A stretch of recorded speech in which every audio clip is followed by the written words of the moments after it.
My topic is on the difficult entries in the hysteroscopy. So that what are the cases where we can expect that difficulty may arise? Those are the cases like when there is a secondary amenorrhea, when there is an acute anteversion or retroversion, then the cases where hematometra is there, then difficulties in embryo transfer or MOCT, then geriatric women or teen girls, then there are, if there are previous surgeries on the cervix, then abundant cases like so these are the cases where we should remain alert.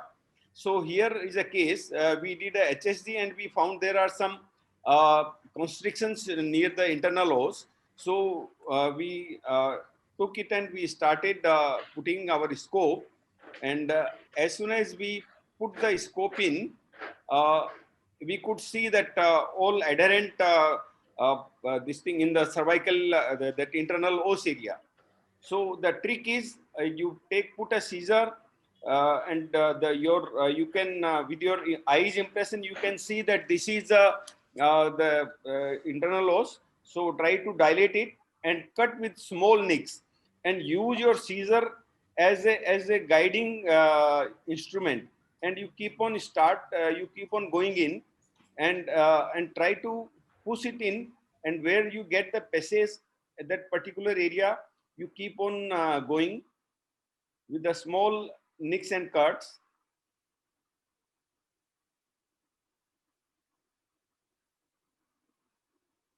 So this way, I'm taking the scissor and it's trying to feel with it that the passage is there. So I entered the cavity. Cavity was also full of a lot of adhesions. So I made the cavity. Next is a case of hematometra. You can see the hematometra here, and this is the area where it's all adherent. So when we entered in, we tried to enter in. So we had the difficulty. We were unable to enter in the normal pattern of the vaginoscopy, and you see that again it's all blocked. So with the visual impression and the impression of cervical raphe, we reached up to the internal os area, and the most probable area I'm trying to going in, and with the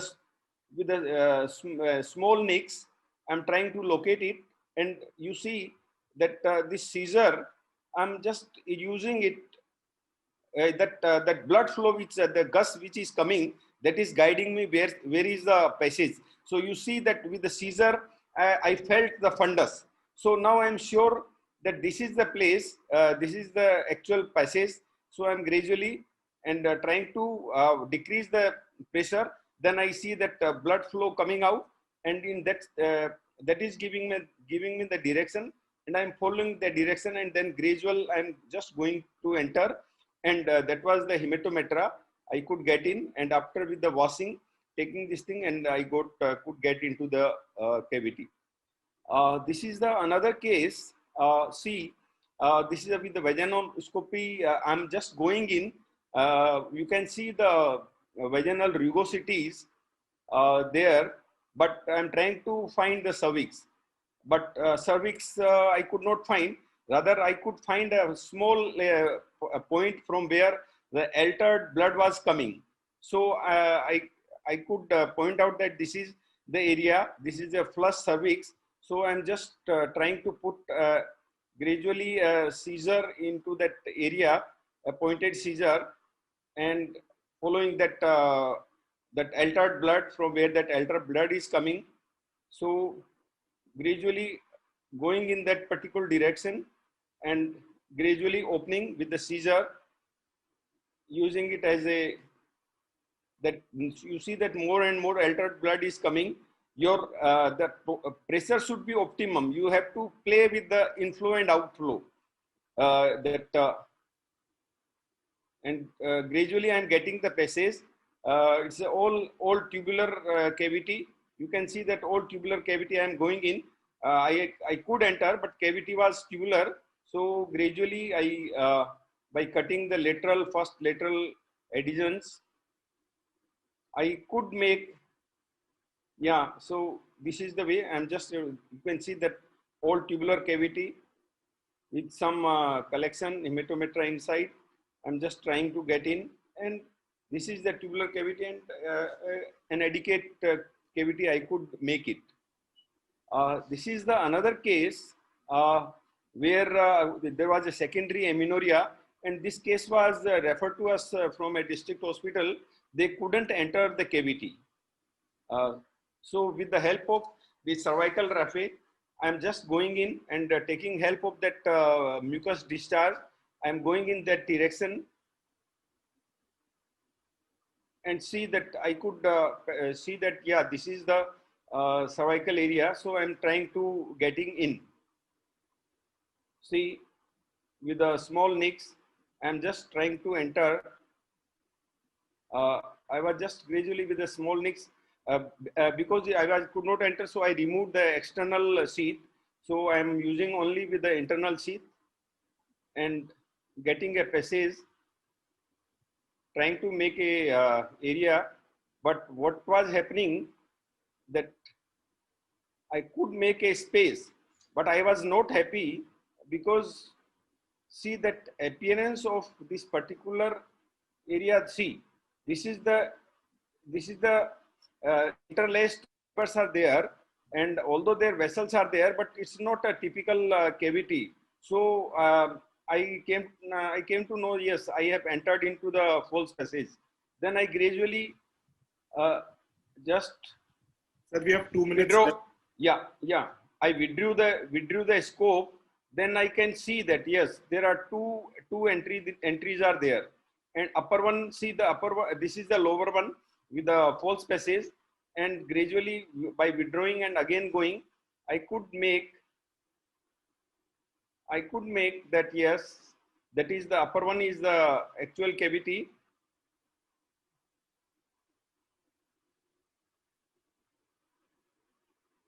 I just use that drain the cavity. That upper one is the true cavity and lower one is the false cavity. You can just, then I put that again the outer sheath just to clear the cavity. And you can see that yes, two passages are there. That upper one is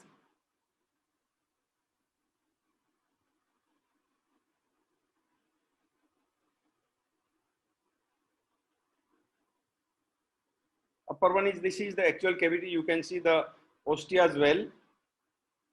When I gradually withdraw, you can see that two part of the cavities.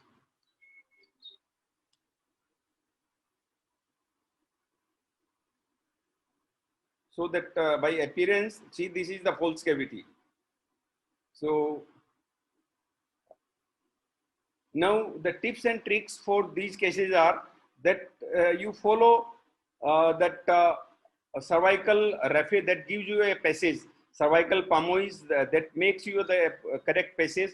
You just follow that direction, and the use your scissor as a visual and tactile guide that will take you in the right place. Then another thing is, if there is any Sir, the time is up. just this is the last slide, Dominic. Yeah, plan the abandoned cases on day 1 or day 2. Then follow the cervical mucus and blood. Use aqua pressure properly and straighten the canal in case of acute anteversion or retroversion. Initially use only inner sheath. If available, use campotrophy sheath with the 1.9 millimeter, and misoprostol we don't use. So the hysteroscopy, I give an analogy with the driving, that you have to remain attentive even for a second. If your mind is diverted, you are going to perforate and the accident will happen. Thank you very much.